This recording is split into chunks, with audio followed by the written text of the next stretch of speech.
Well, hello, boys and girls. There's been, I'm coming here just like right after Pilates. I ran here after Pilates, like literally ran. I didn't even take my car. I just ran here. I just left my car at the Pilates and I ran here because some trades happened. Well, one signing and one trade, and I wanted to talk about it. I had to talk about it, so I gave myself uh, a quick lube and skipped the Nutella bath and probably about 2, 3 naps, and here I am. So, anyways, let's get into it because I don't have all that much time. Obviously, I gotta catch up on my naps and all of that. My NHL Pearls of Wisdom. Subscribe. Get yourself a Vataheim's Body Lube and if I forget to say that, and a Pearls of Wisdom necklace because everybody loves a pearl necklace. All right. Okay, the first one is Holden is gone from the New York Rangers, and that they gave up a third and what the heck is his name?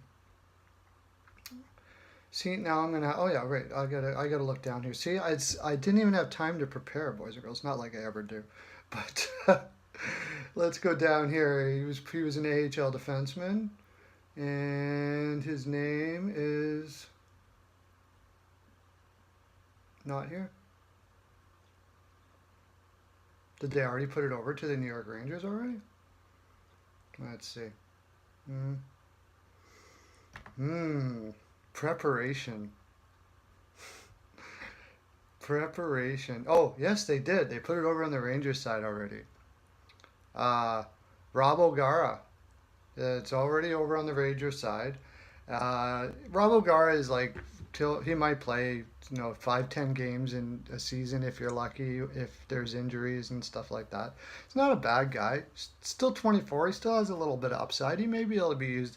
He may work himself up into a seventh. Oh, actually, they have him in the lineup. I'm sorry.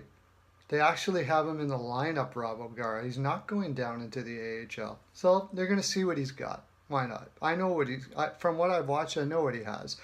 He's not very fast. He's not, there's nothing he's great at. He's about average at just about everything. And he'll likely be, like I said, your seventh guy, maybe his top end, somewhere around there. But not a bad haul with the 3rd round pick for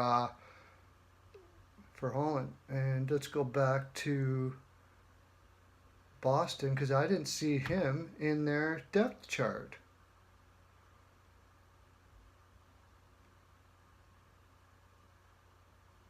Holden. Okay, Nick Holden. They have him as projected as an extra skater. They don't have him in the lineup. They have McQuaid in there. Okay, this is what I want to talk about then. Nick Holden is a better player than McQuaid. Simple as that. They gave up a third for some depth, and that's not a bad thing. People say, well, he coughs up the puck. Well, the thing about Nick Holden is Nick Holden doesn't just bang it around the boards like a guy like McQuaid does. People think, oh, McQuaid doesn't cough up the puck. McQuaid gets rid of the puck as fast as he can to anybody close to him, or he dumps it up the boards and hopes it crosses the blue line. And people see that and they go, oh, like they don't think that's coughing up the puck. That is coughing up the puck. That's giving it to the opposition still. Maybe it isn't as dangerous as trying to pass in the middle or whatever and it gets picked off. It looks a little worse, but I would much rather take a defenseman like Holden, who can go tape to tape, can get it out of the zone, and maybe gets picked off every once in a while, than a guy who's basically not able to at all. You have to put a defenseman on with him to take the puck off his stick and get it out. So, which leads me to the next thing that happened, that being of Gudbranson. Gudbranson was signed. Now this is going to be weird what I think about this. They got Gudbranson playing on the second pairing with Edler. That is ridiculous. Okay, Eric Gudbranson is not a second pairing defenseman. You can put him there if you want, but he's not. He's a 5'6".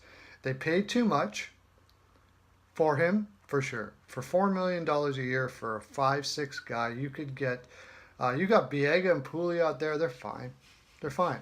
Now, that being said, Pouliot is probably a seventh, actually, and Biega is probably a seventh. But you're rebuilding, so you're going to need young players to fill in there eventually, anyways. But that's the problem. They don't have any young defensemen coming up right now that's going to be able to take these spots.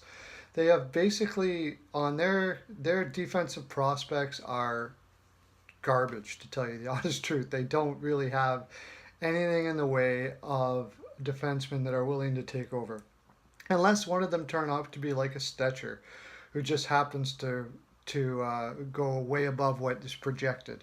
So this is a long-winded way of saying signing Gudbranson to $4 million. Here's the thing: Gudbranson can beat people. He is good at breaking up. He is good at breaking up plays in the neutral zone and in the neutral zone and in the defensive zone. He's good at that. He's better than McQuaid at getting the puck out of the zone, but he's not very good at all. You would probably want to play him with a Michael Del Zotto or something like that, and maybe that's why they play him with Eric Gudbranson or with Edler, because Edler can do that sort of thing.